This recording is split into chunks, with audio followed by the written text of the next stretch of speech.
ओम श्री परमात्मने नमः। मेरे सभी प्रिय सनातनी भक्तों को मेरा प्रणाम स्वीकार हो। आज मैं आप लोगों के समक्ष फिर से उपस्थित हुआ हूँ एक बड़ी ही सुंदर कथा लेके, जिसको कि आप लोग सुनिए और हो सकता है बहुत से लोगों को न पता हो और बहुत से लोगों को जानकारी हो भी, ये मैं ये नहीं कह सकता हूँ, लेकिन ये जानकारी बहुत ही आवश्यक है आप लोगों को। और ये जानकारी आप लोग समझिए और समझने के बाद में इसको प्रयोग भी कीजिए। ये जानकारी ऐसी है, देखिए, अगर कथा अच्छी लगे तो दूसरे को शेयर भी कीजिएगा और स्वयं पे भी अपने लागू कीजिएगा। मैं ये नहीं कह रहा हूँ कि आप लोग जो है उसको शेयर न करें। अच्छी लगे तो दूसरे को भी जानकारी दीजिए, दूसरे को भी शेयर कीजिए और अपने ऊपर भी प्रयोग कीजिए। उसको अपने ऊपर प्रयोग करेंगे तो आपका जीवन भी बदल जाएगा। ये कथा बड़ी ही सुंदर कथा है।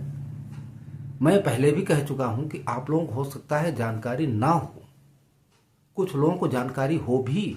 हम ये दोनों बातें कह रहे हैं, ये एक बात नहीं कह रहे हैं कि जानकारी नहीं है। बहुत से लोगों को है, बहुत से लोगों को नहीं है। तो इसलिए इस कथा को मन लगा के देखिए, सुनिए, समझिए और समझने के बाद में अपने जीवन में उतारिए। यह कथा ऐसी है कि अभी आप लोग दीपावली की पूजा करते हैं। दीपावली की पूजा लक्ष्मी गणेश भगवान को ला के पूजा करते हैं। तो मैं उसी कथा को एक बार फिर से आप लोगों के दिमाग में जो है डालना चाहता हूँ, दिमाग को खोल के रखना चाहता हूँ। ये रखना चाहता हूँ कि लक्ष्मी और महालक्ष्मी में बड़ा भेद है। आप अगर कहें कि एक है तो एक नहीं है। लक्ष्मी जी और महालक्ष्मी जी दोनों अलग अलग हैं, उसमें बड़ा भेद है। लक्ष्मी जी अब जब आती हैं तो ये मान के चलिए 24 मिनट, 24 घंटा, 24 दिन या 24 साल तक आपके पास रुकती हैं। उसके बाद वो चली जाती हैं। उनका नाम चंचला भी है। स्थायी रूप से नहीं रुक सकती हैं। माता लक्ष्मी जी स्थायी रूप से नहीं रुक सकती हैं। और महालक्ष्मी जी जो हैं वो बिल्कुल स्थायी रूप से रुकेंगी, पीढ़ी दर पीढ़ी रुकी रहेंगी। लेकिन आप लोग उसी हिसाब से पूजा कीजिए, उसी हिसाब से उसका स्मरण कीजिए, तभी जो है महालक्ष्मी का आगमन हो सकता है। और महालक्ष्मी और लक्ष्मी जी में भेद जो है वो मैं आपको बड़ी ही सुंदर कथा के साथ बताता हूँ। उसको आप लोग सुनिए और सुनने के बाद अपने जीवन में उतारिए। लक्ष्मी और महालक्ष्मी दोनों देवियों में बहुत ही अंतर है। लक्ष्मी श्रम से आती हैं, शर्म से नहीं। यदि महालक्ष्मी यानी स्थिर लक्ष्मी की कामना आप लोग करते हैं तो महादेव की पूजा करना बड़ा आवश्यक है। महादेव जी की पूजा करना बहुत ही जरूरी है। एक बार क्या हुआ, एक बार घर में महालक्ष्मी का अगर आगमन हो गया तो 2 से 3 पीढ़ी तक आपका साथ नहीं छोड़ेगी महालक्ष्मी। और अगर आगे आने वाली संतान योग्य एवं शिव भक्त हैं तो 7 जन्मों तक महालक्ष्मी घर से नहीं जाती हैं। यह सिद्ध शिव गुरुओं का वचन है। प्रायः सभी लक्ष्मी भक्त गाते हैं, सब संभव हो जाता मन नहीं घबराता, ओम जय लक्ष्मी माता। सभी लोग गाते हैं। गाते हैं कि नहीं गाते हैं? गाते हैं ना। यह लक्ष्मी जी की आरती का अंतरा जगत प्रसिद्ध है। लक्ष्य गुणों की देवी महालक्ष्मी है। महालक्ष्मी मां आदिशक्ति का रूप है। माया रूपी जगत में महामाया की मान मर्यादा बढ़ाती है। धन देने वाली महालक्ष्मी संसार को भौतिक सुख प्रदान करती हैं, अर्थात वैभव, विलास, संपन्नता, अर्थ, द्रव्य, रत्न एवं धातुओं की अधिष्ठात्री देवी को महालक्ष्मी कहते हैं। इन देवी के व्यापक प्रभाव क्षेत्र को देखकर ही कहा गया है कि महालक्ष्मी के साथ लक्ष्य गुण कहते हैं। ब्रह्मांड का नियंत्रण करने वाली पुरुष तत्व प्रतिरूपों अर्थात त्रिदेवों में विष्णु को पालनकर्ता कहा जाता है। उन्हीं जगत पालन विष्णु की शक्ति को महालक्ष्मी की संज्ञा दी गई है। लक्ष्मी और महालक्ष्मी में भेद क्या है देखिए। वेद, पुराण, उपनिषदों का गहराई से अध्ययन करें तो आपको जानकर आश्चर्य होगा, श्री हरि की पत्नी लक्ष्मी जी और महादेव की शक्ति महालक्ष्मी दोनों में एक विशेष अंतर यह है कि लक्ष्मी जी की उपासना से अस्थायी धन आता है और खर्च होकर चला जाता है। महादेवी की लक्ष्मी शक्ति स्थिर, समृद्धि, स्वर्ण बैंक बैलेंस और ऐश्वर्य के लिए ईश्वरी की साधना करना लाभकारी होता है।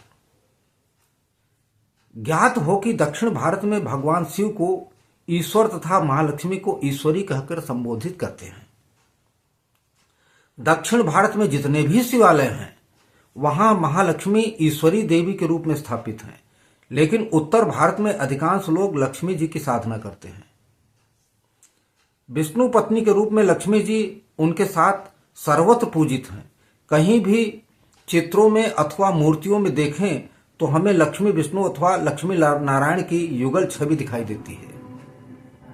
सही भी है, जो देवता पालन करता है उसकी शक्ति पत्नी अवश्य ही भौतिक वस्तुओं को पालन पोषण में जो कुछ भी रोज उपयोग की वस्तुएं हैं जैसे अन्न, वस्त्र, धन आदि प्रयुक्त होते हैं, यह सब लक्ष्मी जी की ही देन है। लक्ष्मी साधना के फल उत्तर भारतीय अनुयायी विष्णु पत्नी लक्ष्मी जी की पूजा करते हैं। जो धन तो आता है लेकिन रुकता या जुड़ता नहीं है। इन्हीं लक्ष्मी को शास्त्रों में चंचल या चंचला कहा जाता है। महालक्ष्मी का वास कहाँ है मालूम है आपको? श्री यंत्र में है। महालक्ष्मी जी का वास श्री यंत्र में है, जबकि महालक्ष्मी जी को चिरस्थायी देवी बताया गया है। श्री यंत्र में महालक्ष्मी जी का वास है। इनकी रक्षा के लिए सरस्वती, लक्ष्मी, दुर्गा, 64 योगिनी, 16 मातृकाएं, 10 महाविद्या, 9 चंडिकाएं, 8 सिद्धियां, सप्तघृत मातृकाएं, कुल देवी काली आदि भोलेनाथ से गणिकाओं के रूप में नियुक्त कर रखी गई हैं। ज्यादातर भक्तगण लक्ष्मी की आरती गाते हैं कि जो किसी ब्राह्मण द्वारा रचित है, जबकि महालक्ष्मी जी की आरती मूल आरती भाषा एवं शास्त्रों में अनेक है। महालक्ष्मी जी की आरती देखिए किस तरह गाई जाती है, किस तरह से कहा जाता है। महालक्ष्मी नमस्तुभ्यम नमस्तुभ्यम सुरेश्वरी, हरिप्रिये नमस्तुभ्यम नमस्तुभ्यम दयानिधे, पद्यालये नमस्तुभ्यम नमस्तुभ्यम च सर्वदे, सर्वभूत हितार्थाय वसु सृष्टि सदा कुरुहु। इस तरह महालक्ष्मी की आरती गाई जाती है। महालक्ष्मी के अभाव में भौतिक जगत का पालन अकल्पनीय हो जाता है। इस प्रसंग से यह भी स्मरण रखना चाहिए कि तीनों देवता ब्रह्मा, विष्णु, महेश उस व्यक्ति साधक पर विशेष कृपालु होते हैं जो महादेव की शक्ति महालक्ष्मी की शक्तियों के साथ स्मरण करता है। वैसे किसी भी देवी की साधना करके उसके देवता को, किसी भी देवता की साधना करके उसकी देवी को की कृपा प्राप्त की जा सकती है। तथापि सरलतम और संगत विधान यही माना गया है कि अभीष्ट देवी देवताओं की युगल रूप में आराधना करनी चाहिए। इसका प्रभाव विशेष रूप से अधिक और अनुकूल उपनिषदों में भी बताया गया है। परिश्रम से ही रत्न की प्राप्ति होती है। अतः स्थायी धन की इच्छा रखने वालों के लिए महालक्ष्मी के साथ महादेव का स्तवन पूजन विशेष लाभकारी माना जाता है। 14 रत्न और दरिद्रता का श्रेष्ठा। 14 रत्नों और दरिद्रता या श्रेष्ठा देवताओं और दैत्यों के संयुक्त रूप में किए गए प्रयास के फलस्वरूप समुद्र मंथन की कथा लोक विश्वस्त है। उसी समुद्र मंथन में 14 रत्न सागर से निकले थे। उन रत्नों में से एक रत्न लक्ष्मी की बड़ी बहन ज्येष्ठा भी थी, जो घोर गरीबी का कारक है और दीपावली से एक दिन पहले दरिद्रता की पूजा की जाती है। आप लोग करते होंगे। रत्नों के बंटवारे में भोलेनाथ को विष मिला, जिसे पीकर नीलकंठ कहलाए। साथ ही लक्ष्मी जी की ज्येष्ठा बहन को भी महादेव को अपनी शरण में रखना पड़ा। महादेव की भक्ति करने वालों के यहाँ कभी भी शिव की दरिद्रा यानी गरीबी को अपने भक्त के यहाँ नहीं जाने देते। वस्तुतः आदिदेव महादेव की आदि शक्ति ही समस्त संसार की स्वामिनी है और इस प्रकार वह अनेक रूपों में सांसारिक वस्तुओं की व्यवस्था करती रहती हैं। यह आवश्यक है कि महालक्ष्मी की आराधना से ही धन की प्राप्ति होती है। इनकी सहयोगी शक्तियां जैसे भैरवी, काली, चामुंडा, कंकाली, महाकाली, दक्षिणी और यक्षिणी जैसी देवियां भी संतुष्ट होने पर भक्त को विपुल संपदा प्रदान करती हैं। समुद्र मंथन श्रम का प्रतीक है। समुद्र मंथन से 14 रत्नों का निकलना वस्तुतः श्रम और की ओर संकेत करता है। भाव यह है कि यदि मानव समुदाय जाति, धर्म, वर्ण और वर्ण भेद को त्याग कर एक हो जाए तो उसमें इतनी प्रचंड शक्ति है कि समुद्र को भी मथ सकता है और महामाया के अनंत गर्भ में छिपी हुई संपदा को प्राप्त कर सकता है। देवता दैत्य अपनी सम्मिलित प्रयास से ही सागर की तलहटी से सुरक्षित 14 रत्नों को प्राप्त कर दरिद्रता को दूर भगा सकता है। महालक्ष्मी जी का प्रभाव विशेष विश्वव्यापी है। जीवन के किसी भी क्षेत्र की ओर देखें, लक्ष्मी के से विरक्त नहीं हो। भोजन, वस्त्र, आवास, लोकाचार, सामाजिक नियम निर्वाह, दान, पुण्य, अतिथि सेवा, देवाराधन, साधु सत्कार, यज्ञ, तीर्थयात्रा, परोपकार, सेवा, सहायता, सबका आधार धन ही है। महालक्ष्मी जी वैभव की दात्री हैं। उसकी कृपा प्राप्त के लिए साधन को श्रमशील होना जरूरी है। लक्ष्मी जी का प्रभाव क्षेत्र आदि व्यापक है। उसका विश्वव्यापी भाव है कि जीवन के किसी भी क्षेत्र में आप लक्ष्मी से विरक्त नहीं हो सकते हैं। भोजन, वस्त्र, आवास, लोकाचार, नियम निर्वाह, दान, पुण्य, सेवा, देवाराधन, साधु सत्कार, तीर्थयात्रा, परोपकार, सेवा, सहायता का आधार धन है। धन का ही दूसरा रूप महालक्ष्मी अर्थात कृपा दृष्टि है, जिसके पास रहती है महालक्ष्मी। दान की महिमा इसकी अधिक है कि उसकी प्रशंसा में सैकड़ों पृष्ठों का प्राचीन साहित्य प्राप्त होता है। जैसे पशुओं को भोजन कराने को महालक्ष्मी की अथाह कृपा होने लगती है, क्योंकि वे बिना झोली के फकीर होते हैं। परहित कार्य मानव के लिए इसलिए आवश्यक बताए गए हैं कि ये सब पुण्य कार्य हैं। इनके द्वारा मनुष्य लोकाहित करता रहता है। अगर महालक्ष्मी रुष्ट हो जाए तो बड़े बड़े भूपालों को क्षण भर में राह का भिखारी बना देती हैं। लक्ष्मी चंचला के अवगुण आज यहाँ कल वहाँ राजा से रंक होने की अगणित घटनाएं इस तथ्य का प्रमाण है कि विष्णु पत्नी लक्ष्मी जी सदा एक स्थान पर एक व्यक्ति के समीप न रहकर चलायमान रहती हैं। इसका एक सहज प्रमाण है मुद्रा।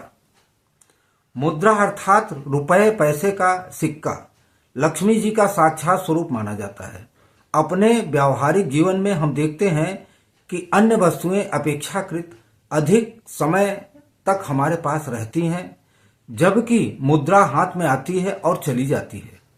चाहे जिसकी अधिक आमदनी हो, पर हाथ में आई हुई मुद्रा यथावत सुरक्षित न रहकर तुरंत कहीं न कहीं चली जाती है।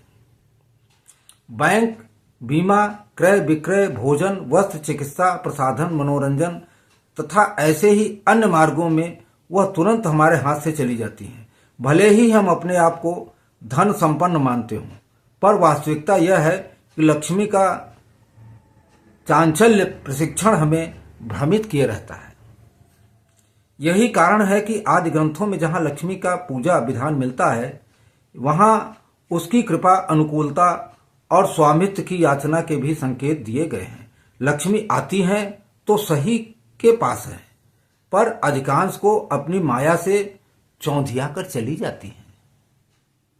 लक्ष्मी अस्थिर होने के कारण ही उसे चंचला की संज्ञा दी गई है।